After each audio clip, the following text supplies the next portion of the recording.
ይህ ዘገባ የአርሰናል ደጋፊዎችን አስደንግጧል። አርሰናል በመጪው ክረምት ወሳኝ ተጫዋቾቹን ለመሸጥ ሊገደድ ይችላል። በአሁኑ ሰዓት በአርሰናል ቤት ጥሩ ጊዜን እያሳለፉ ከሚገኙና በተደጋጋሚ ጊዜ ቋሚ 11 ውስጥ የተሰለፉ ከሚገኙ ተጫዋቾች መካከል አንዳንዶቹ በመጪው ክረምት አርሰናልን ለቀው ሊወጡ ይችላሉ። ከነዚህም ተጫዋቾች መካከል የክለቡ አምበል ማርቲን ኦዴጋርድ፣ ካይ ሃቨርትዝ፣ ጋብሪኤል ማርቲኔሊ እንዲሁም ደግሞ ቤን ዋይት እና የመሳሰሉ ተጫዋቾች በመጪው ክረምት አርሰናልን ለቀው ሊወጡ እንደሚችሉ በርካታ ታማኝ የዘገባ ምንጮች እየዘገቡ ይገኛሉ። አርሰናል ከነዚህ ወሳኝ ተጫዋቾች መካከል አንዳንዶቹን ለመሸጥ ሊገደድ የሚችለው በምን ምክንያት ነው? ከዚህም በተጨማሪ እነዚህ አርሰናልን ለቀው ይወጣሉ የተባሉ ተጫዋቾች እነማን ናቸው? አርሰናልስ እነዚህን ተጫዋቾች የሚለቃቸው ከሆነ በእነዚህ ተጫዋቾች ቦታ የትኞቹን ተጫዋቾች ወደ ክለቡ ሊያመጣ ይችላል? እነዚህንና ሌሎች ጉዳዮችን እስከ ቪዲዮ መጨረሻ ድረስ ከኛ ጋር አብራችሁ ከቆያችሁ የምንነግራችሁ ይሆናል። ሰላም ጤና ይስጥልን። የተወደዳችሁና የተከበራችሁ ውድ የቻናላችን ተከታታዮች እንዴት ናችሁልን? እግዚአብሔር ይመስገን እኔ በጣም ደህና ነኝ። የምትገኙት አራዳ ሜዳ ኦፊሻል ዩቲዩብ ገጻችን ላይ ነው። ለቻናሉ አዲስ ከሆናችሁ የዩቲዩብ ገጹን ሰብስክራይብ በማድረግና የሮል ምልክቷን በመጫን የቻናላችን ቤተሰቦች እንድትሆኑ የአክብሮት ግብዣችን ነው። ከቀናት በፊት አስቀድሜ እንደነገርኳችሁ አዲስና ሁለተኛ የዩቲዩብ ቻናል ከፍቻለሁ። በዚህ ሁለተኛው የዩቲዩብ ቻናሌ ላይ እግር ኳስን ጨምሮ የተለያዩ ዓለም አቀፍ ዘገባዎችና ዶክመንተሪዎችን ወደ እናንተ የማደርስ ይሆናል። ስለዚህ እዚህ ታግ ላይ ያስቀመጥኩላችሁን ቢሃይንድ ዘ ቬል ወይም ከመጋረጃ በስተጀርባ የተሰኘውን ሁለተኛውን የዩቲዩብ ቻናሌን ሰብስክራይብ እያደረጋችሁና የሮል ምልክቷን እየተጫናችሁ የቻናሉ ቤተሰቦች እንድትሆኑ የአክብሮት ግብዣዬ ነው። ይህንን ማስታወቂያ ከተናገርኩበት ቀን አንስቶ የአራዳ ሜዳ ቤተሰቦችና የኔ ፕሮግራም አድማጮች ይህንን ፕሮግራም ሰብስክራይብ በማድረግ አጋርነታችሁን እያሳያችሁኝ ትገኛላችሁ። ስለዚህም ይህ ቻናል 1000 ሰብስክራይበር ሞልቶ የዩቲዩብ መስፈርትን እንዲያሟላ ሁላችሁም ይህንን ቻናል ሰብስክራይብ እያደረጋችሁ ቤተሰብ እንድትሆኑ የአክብሮት ግብዣችን ነው። ከዚህም በተጨማሪ ፕሮግራሙን ከወደዳችሁት ላይክ እያደረጋችሁ ይህንን ፕሮግራም መጀመራችሁን አስታውሱ። የአራዳ ሜዳ ኮሜንታተር ተስፋ ወርቅ ሉል ሰገድ አብሬያችሁ ቆይታ አደርጋለሁ። በዛሬው ፕሮግራሜ ላይ የመጨረሻ ዝግጅት የሚሆነው አርሰናልን የተመለከተው ጉዳይ ነው። እንግዲህ ትላንትና ዘ ቴሌግራፍ አንድ ዘገባ ይዞ ወጥቶ ነበርና ይህ ዘገባ በርካቶችን እያነጋገረ ይገኛል። እንግዲህ ዘ ቴሌግራፍ ትላንትና ይዞት የወጣው ዘገባ ርዕሱ ላይ አርሰናል መስት ሴል ኤ ፈርስት ቲም ፕሌየር ዚስ ሰመር የሚል ርዕስን ነበር የተጠቀመው። እናም ይህ ዘገባ ከወጣ በኋላ በርካቶች ይህንን ነገር በተመለከተ የተለያዩ ሀሳቦቻቸውን እየሰጡበት ይገኛሉ። በተለይም ደግሞ ስማቸው የተዘረዘሩ ተጫዋቾችና ክለቡን ለቀው ሊወጡ ይችላሉ የተባሉ ተጫዋቾች አርሰናል እነዚህን ተጫዋቾች በምን ምክንያት ነው ሊሸጥ ሊገደድ የሚችለው? ከዚህም በተጨማሪ እነዚህ ተጫዋቾች የሚወጡ እስከሆነ አርሰናል በቀጣይ የትኞቹን ተጫዋቾች ሊያመጣ ይችላል የሚለው ነገር በርካቶችን እያነጋገረ ይገኛል። እንግዲህ አርሰናል አሁን እየወጡ እንዳሉ መረጃዎች ከሆነ በተለይም በርካቶች የተቀባበሉት ነው የሚገኙት። መረጃውን ለማግኘት ግን ዘ ቴሌግራፍን ሄዳችሁ በቀጥታ መረጃውን ማግኘት ትችላላችሁ፣ ሙሉ ይህንን ጉዳይ በተመለከተ ማለት ነው። ነገር ግን አርሰናል በመጪው ክረምት ቢያንስ አንድ የቋሚ 11 ተሰላፊ ተጫዋቹን በመጪው የክረምቱ የተጫዋቾች የዝውውር መስኮት ሊሸጥ እንደሚችልና ሊሸጥ ይችላል ብቻም ሳይሆን ሊሸጥ እንደሚገደድ በርካታ የመረጃ ምንጮች እየዘገቡ ይገኛሉ ማለት ነው። እንግዲህ አርሰናል እንደምታውቁት በባለፈው የክረምቱ የተጫዋቾች የዝውውር መስኮት ወደ 8 የሚጠጉ ተጫዋቾችን አስፈርሟል። ከ260 ሚሊዮን ፓውንድ በላይ ለተጫዋቾች ዝውውር ኢንቨስት አድርጓል። ኬፓ አሪዛባላሃን፣ ፔሮ ሂንካፔ፣ ኤበሬቺ ኤዜ እንዲሁ ደግሞ በዋናው ቡድን ውስጥ ትልቅ ኢንቮልቭመንት ያላቸውን እነ ቪክተር ዮኬሬስን፣ ዙቢሜንዲን ጨምሮ እነ ኖርጋርድና እነ ማድዌኬን አርሰናል ያስፈረመበት የባለፈው የክረምቱ የተጫዋቾች የዝውውር መስኮት ነበር። ታዲያ አርሰናል የባለፈውን የዝውውር መስኮት ካጠናቀቀና የውድድር ዓመቱን ከጀመረ በኋላ ለአራት ትልልቅ ዋንጫዎች የተፎካከረ ይገኛል። ነገር ግን ደግሞ አሁንም ክለቡን ለቀው ሊወጡ የሚችሉ ተጫዋቾች ቁጥር በተለይም ደግሞ እነከሌ ለቀው ይወጣሉ የሚለው ነገር ምናልባት የአርሰናል ደጋፊዎች አርሰናል እነዚህን ተጫዋቾች ለምንድን ነው የሚሸጠው? ደግሞ ተጫዋቾቹም ወሳኝ የሚባሉ ናቸውና ለምን ይህን ማድረግ አስፈለገ የሚሉ ጥያቄዎችን እንዲያስከትሉ አድርጓቸዋል። እንግዲህ የአካዳሚዎቹ ተጫዋቾች ኤታን ንዋኔሪ እና ማይልስ ሉዊስ ስኬሊም አርሰናልን በመጪው ክረምት ለቀው ሊወጡ ከሚችሉ ተጫዋቾች መካከል ተጠቃሾቹ ሊሆኑ ይችላሉ። በተለይም ደግሞ እንደምታውቁት በባለፈው የበጋው የተጫዋቾች የዝውውር መስኮት ኤታን ንዋኔሪ በውሰቱ ሄዶ እንደነበረ ታስታውሳላችሁ። እነዚህ ተጫዋቾች በተለይም ደግሞ ወጣት የሚባሉ ተጫዋቾች ወደ ሌላ ክለብ በውሰት ውል ሲሄዱ መመልከት አዲስ ነገር ላይሆን ይችላል። ኤታን ዋኔሪም አርሰናልን ለቆ በውሰት ውል ወደ ሌላ ክለብ አምርቷል እና ለአርሰናል እጅግ በጣም ሪስክ ነው። ምክንያቱም እነዚህ ሆም ግሮን የሆኑ ታለንቶች ናቸው። አርሰናል ኢንቨስት ያላደረገባቸው ከሌላ ክለብ ያላመጣቸው ተጫዋቾች ናቸው እና አሁን እነዚህን ተጫዋቾች ምናልባትም መልቀቅ ለአርሰናል እጅግ በጣም አስቸጋሪ ሊሆን ይችላል እና አርሰናል ይህንን ውሳኔ ይወስናል ወይ? እርሱም ቀጣዩ ጊዜ ላይ የምንመለከተው ጉዳይ ቢሆንም ለምሳሌ ሉዊስ ስኬሊን ብትመለከቱት በአርሰናል ቋሚ 11 ውስጥ ሶስተኛው ተመራጭ የሌፍት ባክ ተጫዋች ነው ከፒየሮ ሂንካፔ እና ከሪካርዶ ካላፊዮሪ በመቀጠል። ኤታን ዋኔሪም ቢሆን በአርሰናል ቤት ሶስተኛ ወይም አራተኛ ተመራጭ ተጫዋች ነው ከማርቲን ኦዴጋርድ ከቤሬቺ ኤዜ እንዲሁ ደግሞ ከካይ ሃቨርትዝ በመቀጠል እዛ ቦታ ላይ ሊጫወት የሚችል አራተኛው ተጫዋች ነው ማለት ነው። ስለዚህ እንዲህ አይነቶቹ ነገሮች ምናልባትም ለአርሰናል ሪስክ ሊሆኑ ይችላሉ። ነገር ግን በአርሰናል በኩል በተለይም ደግሞ አንድሪያ ቤርታ በቀጣይ ያከናውናቸዋል ተብለው ከሚጠበቁ ጉዳዮች መካከል አንደኛው ይህንን ስኳድ በሚገባ ሁኔታ ሪሼፕ ማድረግ ነው። ምክንያቱም የፕሪሚየር ሊግና የዩኤፋ ወይም ደግሞ የአውሮፓ እግር ኳስ ማህበር የወጪ ህግን ለመቆጣጠር ሲባል አንዳንድ ተጫዋቾች ክለቡን ለቀው ሊወጡ ይችላሉ። በዚህም አርሰናል ይህን ነገር ሊያደርግ የሚችልበት እድል እንዳለ በርካቶች ይናገራሉ። በተለይ የአካዳሚ ተጫዋቾችን ስትሸጡ የምታገኙት ትርፍ ንጹህ የሚባል ትርፍ ነው። ለምሳሌ አሁን አርሰናል አሁን የቡድኑን ተጫዋች የሆኑ ተጫዋቾች ለምሳሌ ቪክተር ዮኬሬስ በ70 ሚሊዮን ፓውንድ ነው አርሰናል ያስፈረመው። ከ3 ዓመት በኋላ ይህንን ተጫዋች በ50 ሚሊዮን ፓውንድ ይሸጠዋለሁ ቢልና በ50 ሚሊዮን ፓውንድ ቢሸጠው ካለው አገልግሎት አንጻር ከሰረ ባይባልም ነገር ግን በ73 ሚሊዮን ፓውንድ የገዛውን ተጫዋች በ50 ሚሊዮን ፓውንድ ቢሸጠው የዛን ጊዜ ያለው እድሜው፣ የብቃቱ ደረጃ፣ ሌሎች ነገሮች ሪሴል ቫልዩ ይታያል። ነገር ግን የአካዳሚን ተጫዋች ለሌላ ክለብ ስትሸጡ ለምሳሌ ሉዊስ ስኬሊ ወይ ኤታን ዋኔሪ ወይ የሆነን ተጫዋች አርሰናል ለሌላ ክለብ ቢሸጥ በ30 ሚሊዮን ፓውንድ የሚሸጠው በ40 ሚሊዮን ፓውንድ ንጹህ ትርፍ የሚያገኝበት ተጫዋች ይሆናል ማለት ነው። ለዚህ ነው አንዳንድ ክለቦች ደፈር ብለው ሆም ግሮን የሆኑ ተጫዋቾችን የሚሸጡት። በማንቸስተር ዩናይትድ ቤት በቅርብ ጊዜ ሜሰን ግሪንውድን ተመልክተናል። በአርሰናል ቤት ስሚዝ ሮውን አይተናል። እንዲህ አይነት ወጣት ተጫዋቾችን የመሸጥ አዝማሚያዎች ሊኖሩ ይችላሉ። ከዛ ባለፈ ግን በአርሰናል በኩል የቡድኑ ዋና ቋሚ ተሰላፊዎች ክለቡን ለቀው ሊወጡ ይችላሉ መባሉ ብዙዎችን እያነጋገረ ይገኛል። ለምሳሌ የቡድኑ አምበል ማርቲን ኦዴጋርድ 2 ዓመት በውሉ ላይ ይቀረዋል። ገና የ2 ዓመት ኮንትራት የሚቀረው ተጫዋች ነው። 5 ዓመትን በዚህ ክለብ የቆየ ተጫዋች ነው። ከዚህ በተጨማሪ ደግሞ የአርሰናል አምበል ወይም የአርሰናል ካፕቴን ነው። ነገር ግን ይህንን ተጫዋች አርሰናል ሊሸጥ የሚችልበት እድል አለ። እንደምታውቁት የዚህን ተጫዋች የካፕቴንነት ጉዳይ በተመለከተ አርቴታ ብዙ ጥያቄዎች ሲነሱበት ነበር። ገና ሲዝኑም ሳይጀመር በፊት የማርቲን ኦዴጋርድ አምበልነት ጥያቄ የሚነሳበት ነው። ምን ትላለህ ስለዚህ ጉዳይ የሚሉ ጥያቄዎች ሲቀርቡለት በማርቲን ኦዴጋርድ አምበልነት ሁላችንም ስምምነት አለን፣ ስለዚህ ኦዴጋርድን የመሸጥ ሀሳብ የለም ወይም ደግሞ ኦዴጋርድን አምበልነቱን የመቀማት ሀሳብ የለም የሚል ሀሳብ ሲሰጥ ነበር። ግን ደግሞ ማርቲን ኦዴጋርድን አርሰናል ይሸጣሉ ወይ የሚል ነገር ካነሳን እጅግ በጣም አስቸጋሪ ጉዳይ ሊሆን ይችላል። ግን ዘ ቴሌግራፍ እንደዘገበው ከሆነ ከነዚህ ስም ዝርዝራቸው ከተካተቱ ተጫዋቾች መካከል ማርቲን ኦዴጋርድ እንዳለበት ነው የዜ ቴሌግራፍ ቺፍ ጸሐፊ የሆነው ሳም ዋሌስ እንዲሁም ደግሞ ሳም ዲን በዚህ ቴሌግራፍ ዘገባቸው ላይ ይህንን ጉዳይ ያስቀመጡት። ከዚህ በተጨማሪ ደግሞ በአርሰናል ቤት ማርቲኔሊ እና ቤን ዋይት በተለይ ጠንከር ባለ ሁኔታ አርሰናል ሊለቁ እንደሚችሉ እነዚህ ዘገባዎች ያሳያሉ።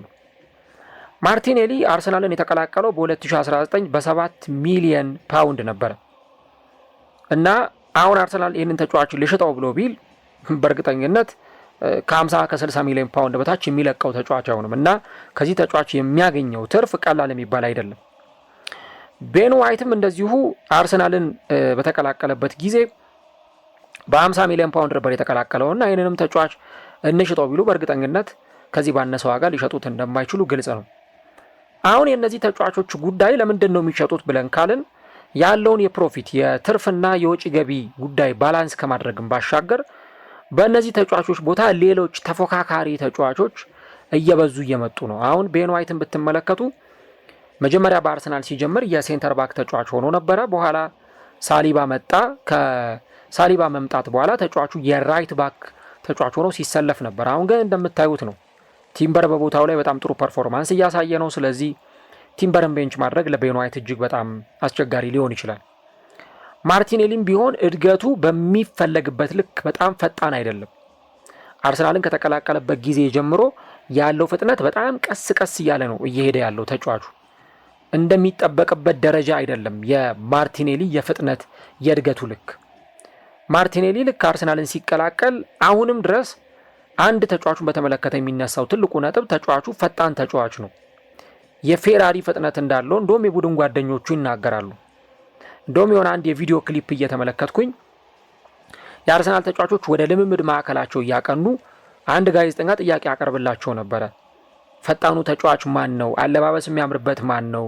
ሳቂታው ተጫዋች ማን ነው? ምናምን የሚል ጥያቄ ያቀረበላቸው ፈጣን ተጫዋች ተብለው ሲጠየቁ ሁሉም ፈጣን ተጫዋች ማን ነው ሲባሉ ማርቲኔሊ ነው ሲሉ የነበሩት። እንደውም ቡካዮ ሳካ በቃ ከግራግር ተጫዋቾች ምን አይነት ኳሊቲ ቢኖረኝ ትፈልጋለህ ከነ ማርቲኔሊ ተብሎ ሲጠየቅ እኔ ፍጥነቱ ቢኖረኝ ደስ ይለኛል ነበር ያለውና ማርቲኔሊ በጣም ፈጣን ተጫዋች ነው። ግን የፍጥነቱን ያክል ደግሞ ሌሎች ነገሮች ላይ በደንብ ተጫዋቹ ያለው እድገት በጣም ቀስ እያለ ነው እየሄደ የሚገኘው። እንደውም አርሰናል እኮ እንደምታስታውሱት በባለፈው ክረምት ከብዙ የመስመር ተጫዋቾች ጋር ስሙ ተያይዞ ሲነሳ ነበረ ኖኒ ማዱዌኬን ከማስፈረሙ በፊት። አሁን በጉዳት ላይ የሚገኘው የሪያል ማድሪዱ ተጫዋች ሮድሪጎ ጎዬሽን አርሰናል ለማስፈረም ከፍተኛ ፍላጎት ነበረው እንደምታስታውሱት። በኋላ ሮድሪጎ እንደውም አልለቅም በቃ ለቦታዬ እፋለማለሁ ብሎ ነው እንጂ አርሰናል ተጫዋቹን ለማስፈረም ፍላጎት ነበረው። ዝውውሩ በእርግጥ ቀላል የሚባል አይሆንም። ዊችዝ በጣም ኮምፕሊኬትድ የሆነ ዝውውር ነው። ደሞዙ ከፍተኛ ነው። ተጫዋቹን ለማስፈረም የሚጠየቀው ገንዘብ በሪያል ማድሪድ በኩል ቀላል አይሆንም እንጂ እኔ ክረምቱን ሙሉ ስሰራው የነበረ ዘገባ ነው። ሮድሪጎ ወደ አርሰናል ይሄዳል ወይስ እዛው ሪያል ማድሪድ ይቆያል የሚለውን ጉዳይ በተመለከተ ኒኮ ዊሊያምስን አርሰናል ለማስፈረም በጣም ፍላጎት ነበረው። እንደውም ከሮድሪጎ በላይ ኒኮ ዊሊያምስን ለማስፈረም በጣም ጥረት ሲያደርግ ነበረ። ኢቨን ባርሰሎናም ሳይቀር ኒኮ ዊሊያምስን የማስፈረም እንቅስቃሴ ሲያደርግ ነበረ። ግን ተጫዋቹ በአትሌቲክ ቢልባኦ ቆያለሁ ብሎ ነው እዛው ሳን ማሜስ ላይ ለመቆየት ፊርማውን ያኖረው። ግን አሁንም ፖሲቢሊቲዎች ሊኖሩ ይችላሉ። ምክንያቱም ትሮሳርድ ለቆ መውጣቱ አይቀርም ከዚህ ዓመት በኋላ። ምክንያቱም ኦልሞስት 30 ዓመት የደፈነ ተጫዋች ነው። ስለዚህ አርሰናልን ለቆ ሊወጣ የሚችልበት እድል በጣም ሰፊ ነው። ምክንያቱም ኦልሞስት 29-30 ዓመት የሞላው ተጫዋች ከዚህ በኋላ የ3 ዓመት የ4 ዓመት ኮንትራት ብዙ አይሰጠውም። ስለዚህ አርሰናል ለቆ መውጣቱ አይቀርም። ማርቲኔሊ ብቻውን ደግሞ የሚቀር ከሆነ ማን ነው እዚህ ቦታ ላይ አማራጭ ሊሆን የሚችለው? ኖኒ ማዱዌኬ ጥሩ ተጠባባቂ ወይም ጥሩ ባካፕ ሊሆን ይችላል። ግን በየሳምንቱ ፕሪሚየር ሊግ ላይ ቻምፒየንስ ሊግ ላይ የሚሰለፍ ተጫዋች ነው ወይ? ይህም ጥያቄ የሚያስነሳ ጉዳይ ነው። ስለዚህ አርሰናል እዚህ ቦታ ላይ ጥሩ የሆነ በተለይ ቅድም እንዳልኩት በነ ሮድሪጎ እና በነ ኒኮ ዊሊያምስ ኳሊቲ ልክ ያለ ተጫዋች ለማስፈረም ሊንቀሳቀስ ስለሚችል ማርቲኔሊን ሊለቀው እንደሚችል በርካቶች ይናገራሉ። በባለፈውም ክረምት ከበርካታ ተጫዋቾች ከክለቦች ጋር ስሙ ተያይዞ ሲነሳ እንደነበር የሚታወስ ጉዳይ ነው። ስለዚህ ሁለቱ በተለይም ደግሞ እንደዚህ ቴሌግራፍ ዘገባ ከሆነ እነዚህ ሁለቱ ቤን ዋይት እና ማርቲኔሊ አርሰናልን በጣም ጠንከር ባለ ሁኔታ ለቀው ሊወጡ የሚችሉ ተጫዋቾች እንደሆኑ በርካቶች የተናገሩ ይገኛሉ ማለት ነው። ሌላኛው ጉዳይ ደግሞ የካይ ሃቨርትዝ ጉዳይ ነው። ካይ ሃቨርትዝም ገና 2 ዓመት ይቀረዋል በኮንትራቱ ላይ። ነገር ግን ደግሞ አርሰናል ኮንትራቱን ያራዝምለታል ወይስ አያራዝምለትም የሚለው ነገር አሁንም እንዳነጋገረ ነው እየቆየ ያለው። ያው ካይ ሃቨርትዝ በአርሰናል ቤት በተለይም ያለፉትን 2 የውድድር ዓመታት ያው ዘንድሮን አይጨምርም። ዘንድሮ በጣም በጉዳት ብዙ ጨዋታዎች አመልጠውታል። ብዙ ወራት ከሜዳ ርቆ ነበር። ግን ካይ አሁን ባለው የአርሰናል ስብስብ ውስጥ በተለይም በቅርብ ዓመታት የክለቡ ወሳኝ ከሆኑ ተጫዋቾች መካከል አንዱ እንደሆነ ይታወቃል። ግን ዘንድሮ በጣም ጉዳት እየተደጋገመበት ይገኛል እና አርሰናል 2 ዓመት የሚቀረውን ተጫዋች በተለይ ስፔሻሊ የሚቀጥለው ዓመት ላይ ኮንትራቱን የሚያራዝምለት ከሆነ በክለቡ ሊቆይ ይችላል። ግን ኮንትራቱን ካላራዘመው የአምናውን ሲዝን አርሰናል ሲጀምር ዓመት ከምናምን ነው የሚቀረው በውሉ ላይ። ስለዚህ ካይ ሃቨርትዝም እንደዚሁ አርሰናል ለቆ ሊወጣ የሚችልበት እድል እንዳለ ነው የቴሌግራፍ ዘገባ የሚያሳየው። ሞስትሊ ግን የጋብሪኤል ሄሱስ እና የሊያንድሮ ትሮሳርድ የመልቀቅ ጉዳይ ብዙ የሚያጠራጥር ጉዳይ አይሆንም። ስፔሻሊ ጋብሪኤል ሄሱስ እኔ በአርሰናል የሚቆይ አይመስለኝም። ከቆየ በጣም ይገርመኛል። በቃ እሱም ከዚህ በፊት ሲጠየቅ ነበር ቃለ መጠይቅ ላይ ከአርሰናል ጋር ያልጨረስኩት ጉዳይ አለኝ፣ ከአርሰናል ጋር ዋንጫ ማሸነፍ ፈልጋለሁ ብሏል። ሜቢ ዘንድሮ ከአርሰናል ጋር ዋንጫ ሊያሸንፍ ይችላል። ፕሪሚየር ሊግን፣ ቻምፒየንስ ሊግን ወይ ካራቦ ካፕን ሊያሸንፍ ይችላል። ግን ከጉዳት ከተመለሰ በኋላ አርቴታ የሆኑ ጨዋታዎች ላይ ሲያሰልፈው ነበር። አሁን ግን በደንብ በቋሚነት የተጠቀመበት የሚገኘው ያለምንም አንድና ሁለት ቪክተር ዮኬሬስን ነው ወይ ካይ ሃቨርትዝን ነው። ስለዚህ በአርሰናል በኩል ጋብርኤል ሄሱስ ክለቡን ለቆ ሊወጣ የሚችልበት እድል አለ። እንደውም እሱ ወደ ፓልሜራስ አንድ ቀን መመለስ ፈልጋለሁ ብሎ ሲናገር ነበርና ምናልባት ወደ ፓልሜራስ ሊሄድ ይችላል። ያውም ተጫዋቹ ያለውን የጉዳት ሪከርድ እያወቁ በተደጋጋሚ ጊዜ የሚጎዳ ተጫዋች፣ ለወራት ያክል ከሜዳ የሚርቅ ተጫዋች እንደሆነ እያወቁ አምና ለ11 ወራት ያህል ተጎድቶ ከዛ በኋላ ነው ወደ ሜዳ የተመለሰው አመት ለሚጠጋ ጊዜ እና ያለውን የጉዳት ሪከርድ እያወቁ ፊትነስ ላይ ያለውን ክፍተት እያወቁ እኔ ውሉን ያራዝሙለታል የሚል እምነት የለኝም እና ጋብርኤል ሄሱስ አርሰናልን ለቆ ሊወጣ ይችላል በዚህኛው ክረምት። ከዚህ በተጨማሪ ሊያንድሮ ትሮሳርድም ቅድም እንዳነሳሁት አርሰናልን ከሚለቁ ተጫዋቾች መካከል አንዱ የመሆን እድል አለው። ምክንያቱም እንደምታውቁት ሊያንድሮ ትሮሳርድ በባለፈው አመት ሊለቅ ይችላል እየተባለ ሲነገር ነበር። እንደውም በተደጋጋሚ አንዴ ከፌነርባቼ አንዴ ከባየር ሚኒክ ጋር ስሙ ተያይዞ ሲነሳ ከቆየ በኋላ ነው በስተመጨረሻም በአርሰናል ይቆያል ተብሎ መቆየቱ የተረጋገጠው። መቆየቱ ደግሞ በጣም አርሰናልን ጠቅሞታል። ግን እንዳልኳቸው አንድ ተጫዋች እድሜው እየጨመረ 30-31 እየሆነ በሄደ ቁጥር በትልልቅ ክለቦች በተለይ ደግሞ ፕሪሚየር ሊግ ውስጥ ባሉ ክለቦች እንደ አርሰናል ደግሞ ወጣት ተጫዋቾችን በመሰብሰብ እነዛን ተጫዋቾች ወደ ክለባቸው በማምጣት ያንን ሞዴል የሚከተሉ ክለቦች ውስጥ ብዙም ላይቆዩ ይችላሉ እና ሊያንድሮ ትሮሳርድም አርሰናልን ለቆ የሚወጣበት እድል በጣም ሰፊ ይመስላል። እንግዲህ አርሰናል ያለው ፋይናንስ እንዴት ነው ካላችሁ በጣም ጥሩ የፋይናንስ ሂደት ነው አርሰናል እየሄደ ያለው። እንደው ያን ያህል በጣም ተሻክሎ በቃ እነከሌን መሸጥ አለብኝ እነከሌን አስወጥቼ ፕሮፊቴን ማመጣጠን አለብኝ ብሎ ያን ያህል አርሰናልን የሚያጣድፈው ነገር የለም። ምክንያቱም በባለፈው አመት ለምሳሌ ግንቦት 31 ወይም በፈረንጆቹ ሜይ 31 ያንን የፋይናንሻል ሪፖርት ባቀረበበት ጊዜ በጣም ጤናማ የሆነ የፋይናንሻል ሪፖርት ያቀረበ ቡድን ነው እና ትርፉም እና ደግሞ አጠቃላይ ወጪውም የተመጣጠነ ነው። ያው እንደምታውቁት በፋይናንሻል ፌር ፕሌይ እና እንዲሁ ደግሞ ይሄ በፕሮፊትና ሰስቴናቢሊቲ ሩል ወጪና ገቢ መመጣጠን አለበት። አንድ ቡድን በ3 አመት ውስጥ ሊከስር የሚገባው የገንዘብ መጠን አለ። በ3 አመት ውስጥ ከዛ ከተጠቀሰው ገንዘብ በላይ ኪሳራ የሚያጋጥመው ከሆነ በዝውውር ላይ ሊቀጣ ይችላል፣ ተጫዋቾችን ለማስፈረም ሊታገድ ይችላል። ስለዚህ ያን ነገር ባላንስ ለማድረግ ልክ ለምሳሌ ባለፉት ጥቂት የዝውውር መስኮቶች ላይ ቼልሲዎች እንዳደረጉት ብዙ ተጫዋቾችን ለመልቀቅ ሊገደዱ ይችላሉ። አሁን ቼልሲ ያለፉትን 2-3 አመታት የለቀቋቸው ተጫዋቾች ብዛት ቁጥራቸው እጅግ በጣም ብዙ ነው። አንድ ቤስት 11 አይደለም ሌላ ሁለተኛ ቡድን መስራት ይችላሉ። ከግብ ጠባቂ ጀምሮ የለቀቋቸው ተጫዋቾች ለምሳሌ ኬፓን በውሰቱን ለቀዋል። ፔትሮቪችን እንደዚሁ ከዚህ ክለብ እንዲወጣ አድርገዋል። በግብ ጠባቂዎች ብቻ እንኳን ካየ ነው ማለት ነው። ከዛ ውጪ አግዘል ዲሳሲ ከአንዴም ሁለቴ በውሰቱን ወደ ተለያዩ ክለቦች ሲሰጥ አይተናል። ሌሎች ተጫዋቾችንም እነ ማሰን ማውንት፣ እነ ካይ ሃቨርትዝ፣ ኒኮላስ ጃክሰን እነዚህ ሁሉ ተጫዋቾች እንግዲህ ወደ ተለያዩ ክለቦች በውሰቱንም በቋሚ ዝውውርም ሲዘዋወሩ ነበርና ማይቀር ጉዳይ ነው። እንደዛን ነገር ሊያጋጥም ይችላል። አርሰናል ግን ተጫዋቾችን ለመልቀቅ በጣም አጣዳፊ በሆነ ሁኔታ ግዴታ ውስጥ የሚገባ ክለብ አይደለም። አሁን አርሰናል ዋናው ትኩረቱ የ22 ዓመታትን የፕሪሚየር ሊግ የዋንጫ ጥያቄ መመለስ ነውና ያንን እንግዲህ የዋንጫ ጥያቄ ለመመለስ ነው ከፍተኛ ጥረት ቡድኑ እያደረገ የሚገኘው። 6 ተጫዋቾችን ካስፈረሙ በኋላ በመጨረሻዎቹ የዝውውር ጊዜያት ነው 2 ተጫዋቾችን ያስፈረሙት። ለምሳሌ ኤበሬቼዜ ሲፈርም ካይ ሃቨርትዝ ከተጎዳበት የማንቸስተር ዩናይትዱ ጨዋታ በኋላ ነበር። እንዲሁ ደግሞ ፔሮ ሂንካፔ አርሰናልን የተቀላቀለው ከዝውውር መስኮቱ ሰዓታት በቀሩት ሰዓት ላይ ዴድላይን ቀን ላይ ነው አርሰናልን የተቀላቀለው ማለት ነው። ስለዚህ ያን ነገር ነው በደንብ የምንመለከተውና እንግዲህ አርሰናል በቅርቡ የወሳኝ ተጫዋቾቹን ኮንትራት አራዝሟል። የማጋሌሽን፣ የዊሊያም ሳሊባን፣ ቡካዮ ሳካን፣ የአካዳሚ ተጫዋቾቹን የሉዊስ ስኬሊና የኤታን ዋኔሪን ኮንትራት ያራዘመ ቡድን ነው።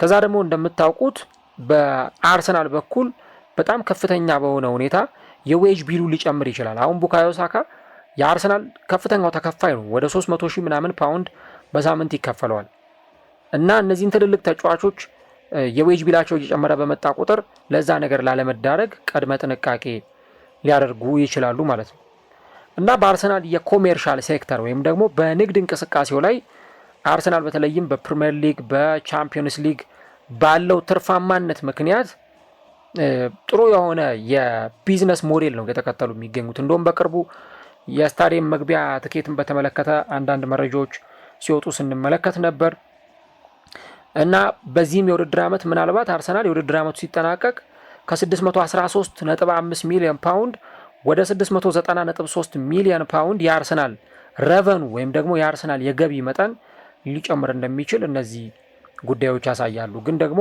ስኳዳቸውን ሬሼፕ ማድረግ ይሄ የማይጠቀሙባቸው ብዙ ጊዜ የማይጠቀሙባቸውን ተጫዋቾች ከክለቡ የማስወጣት ስራ ሊሰራ ይችላል እና አንድሪያ ቤርታም ከዚህ በኋላ እንደውም ተጫዋቾችን የመግዛት ወይም ደግሞ የማስፈረም ጉዳይ ብቻም ሳይሆን ተጫዋቾችን የመሸጥ ደግሞ ፖሊሲን በደንብ ሊተገብር ይችላል። በቅርቡ ቅድም እንደነገርኳቸው አርሰናልን ለቀው የወጡ ተጫዋቾች አሉ። ኤሚል ስሚዝ ሮውን አይተናል። ኢዲኒ ኬታ ከአርሰናል ጋር የተለያየ ተጫዋች ነው። ከዚህ በተጨማሪ በቅርቡ ኦሌክዛንደር ዚንቼንኮ አርሰናልን ለቆ በቋሚ ዝውውር ወደ አያክስ ያመራ ተጫዋች ነው፣ በኖቲንጋም ከነበረው የውሰቱል ቆይታ በኋላ ማለት ነው እና አሁን ራሱ ብዙ ተጫዋቾች አሉ በውሰቱል ገና ወደ አርሰናል ይመለሳሉ ወይስ አይመለሱም የሚለው ነገር ያልተረጋገጠላቸው ክለቦች አሉ፣ ተጫዋቾች አሉ። ለምሳሌ ፋቢዮ ቬራ ጀርመን ውስጥ እየተጫወተ የሚገኝ ተጫዋች ነው በሃምቡርግ። ሌላ ደግሞ ተጫዋች አለ ዣኩብ ኪቪዮር በፖርቶ እየተጫወተ ይገኛል። ኤታን ንዋኔሪ ማርሴ ውስጥ አለ። ስለዚህ የእነዚህ ተጫዋቾችም ነገር እንዴት ነው የሚለውን ነገር በደንብ የአርሰናል አመራሮች በደንብ የሚመለከቱት ጉዳይ ነው እና አርሰናል ገና ካሁኑ ከብዙ ተጫዋቾች ጋር ስሙ ተያይዞ የተነሳ ነው አዳዲስ ተጫዋቾችን ለማስፈረም። የፔሮ ሂንካፔን ዝውውር በ45 ሚሊዮን ፓውንድ ቋሚ ማድረግ ይፈልጋሉ። እነዚህ ነገሮች የመኖራቸው ነገር ግልጽ ነው። ግን የተጫዋቾች ደሞዝ እየጨመረ በሄደ ቁጥር ከዛ ደግሞ የሜዳ ላይ አገልግሎታቸውን በደንብ እየታየ ነገሮችን በጣም ውስብስብ እንዳያደርግባቸው ስኳዳቸውን በደንብ ሪሼፕ ሊያደርጉ ይችላሉ። በባለፈውም ክረምት አርቴታ ትልቁ ፎከሱ የነበረው ከአንድሪያ ቤርታ ጋር ወሳኝ የሆኑ ተጫዋቾችን ማምጣት ላይ ስኳዱ ላይ አዳዲስ ተጫዋቾችን የመጨመር ስራ ሲሰራ ስለነበር ነው። ከዚህ በኋላ ግን ሰፋ ያለ ጊዜ ይኖራቸዋል። ስለዚህ በዚህ ጊዜ ውስጥ ወሳኝ የሆኑ ተጫዋቾችን ጨምሮ ሌሎች ተጫዋቾች ክለቡን ለቀው ሊወጡ ይችላሉ እና ይሄንን መረጃ ነው እንግዲህ የተመለከትን የምንገኘው። በተለይ ማርቲን ኦዴጋርድ፣ ማርቲኔሊ እና ካይ ሃቨርትዝ ይለቃሉ መባሉ የአርሰናል ደጋፊዎችን በተወሰነ መንገድ ያስገረመና ያስደነገጠ ዜና ሆኗል። እናንተ ስለዚህ ጉዳይ ምን ትላላችሁ? እንደው አርሰናል እነዚህን ተጫዋቾች ይሽጥ ቢባል ወይም መሸጡ አይቀሬ ማየውን ከሆነ የትኛውን ተጫዋች ቢሸጥ የተሻለ ነው ትላላችሁ? ካላቸው ብቃት፣ ሜዳ ላይ ከሚሰጡት አገልግሎት እንዲሁም ደግሞ ለአርሰናል ከሚያመጡት ትርፍ አንጻር የትኛው ተጫዋች ቢሸጥ ጥሩ ነው ትላላችሁ? የትኛው ተጫዋች ደግሞ ቢቆይ ጥሩ ነው ብላችሁ ታስባላችሁ የሚለውን ጥያቄ ለእናንተ ማቅረብ ፈልጋለሁ እና እስቲ ከሌ ቢለቅ ወይም ከሌ ደግሞ ቢቆይ የምትሉት ተጫዋች ካለ ኮሜንት ላይ ልታጋሩ እንችላላችሁ። ግን በእኔ በኩል ያለውን እይታ ነግሬያችኋለሁ። ጋብሪኤል ሄሱስ፣ ሊያንድሮ ትሮሳርድ ክለቡን መልቀቃቸው አይቀሬ ጉዳይ ነው። የአመቱ መጨረሻ ላይ እንግዲህ ምናልባት አርሰናል በአንገታቸው ላይ የወርቅ ሜዳሊያ አጥልቆላቸው እስካሁን ያደረጋችሁ ጥረት በዋንጫ የታጀበ ነው ብሎ እነዚህን ተጫዋቾች አመስግኖ ሊሸኛቸው ይችላል። ከዚህ ባለፈ ግን በተለይ ደግሞ ማርቲኔሊ ቆይታው ለእኔ በጣም አጠያቂ ጉዳይ ነው። ካይ ሃቨርትዝ እና ኦዴጋርድ ግን ሞስትሊ እንደው ዝም ብሎ ከጭምጭምታዎች ባለፈ ምናልባት እጩዎች ውስጥ ተካተዋል። አርሰናል ሊለቁ ይችላሉ ሊባል ይችላል እንጂ አርሰናልን ለቀው ይወጣሉ ብዬ አላምንም እኔ በግሌ። ምክንያቱም ኦዴጋርድ በጣም ወሳኝ ተጫዋች ነው። ኦዴጋርድን አርሰናል ለቀቀ ማለት ብዙ ነገሮችን ነው ሽፍት የሚያደርገው። ኤዜ በየሳምንቱ ሲጫወት ልናየው ነው ማለት ነው እና አርቴታ ይህን ነገር ይፈቅዳል ብዬ አላምንም። በዛ ላይ ኦዴጋርድ በጣም ምርጥ ፕሌይ ሜከር ነው። ጉዳት አያስቸግረው እንጂ ፊትነሱ ጥያቄ ምልክት ውስጥ አይግባ እንጂ በጣም ወሳኝ ተጫዋች ነው ማርቲን ኦዴጋርድም። እሱ ከለቀቀ አምበልም ሊቀየር ነው ማለት ነው። ማን አምበል ይሆናል? ዴክላን ራይስ፣ ማጋሌሽ፣ እሱ ራሱን የቻለ ጥያቄ ይሆናል። ካይ ሃቨርትዝም ይለቃል ብዬ አላስብም። ግን ቤን ዋይት፣ ማርቲኔሊ ለእኔ የመቆየታቸው ነገር አጠራጣሪ ነው። ትሮሳርድ እና እንደዚሁ ደግሞ ቅድም ያልኩት ጋብሪኤል ሄሱስ ግን ለቀው መውጣታቸው አይቀርም። ሁለቱ ታዳጊዎች ስኬሊ እና እንዲሁ ደግሞ ኤታን ንዋኔሪ ግን ይለቃሉ ብዬ አላስብም። ምክንያቱም ለአርሰናል የረጅም ጊዜ እቅዶች ይሆናሉ ተብሎ ስለሚጠበቅ ማለት ነው እና ያው የአርሰናል ሞዴልን ካያችሁት አብዛኞቹ ያስፈረሟቸው ተጫዋቾች ለአጭር ጊዜ የሚሆኑ ናቸው። ለምሳሌ ዩኬሬስ 27 ዓመቱ ላይ ነው ለአርሰናል የፈረመው። ከ5 ዓመት በኋላ 32 ዓመቱ ይሆነዋል።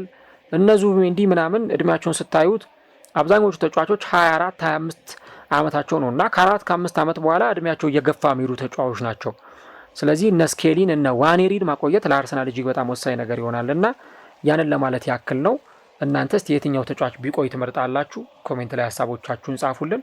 ነገር ግን ክረምት ላይ አንድሪያ ቤርታ የቡድኑ ስፖርቲንግ ዳይሬክተር እና የቡድኑ ዋና አሰልጣኝ አርቴታ ክለብ ውስጥ ያሉ ተጫዋቾችን በመልቀቅ ረገድ ቢዚ ጊዜን ያሳልፋሉ ተብሎ ይጠበቃል። ይህንንም መረጃውን ገና ከወዲሁ ሲዝኑ ሳይጠናቀቅ በበርካታ ታማኝ መረጃ ምንጮች መረጃዎቹ እየተሰራጩ ይገኛሉ ማለት ነው።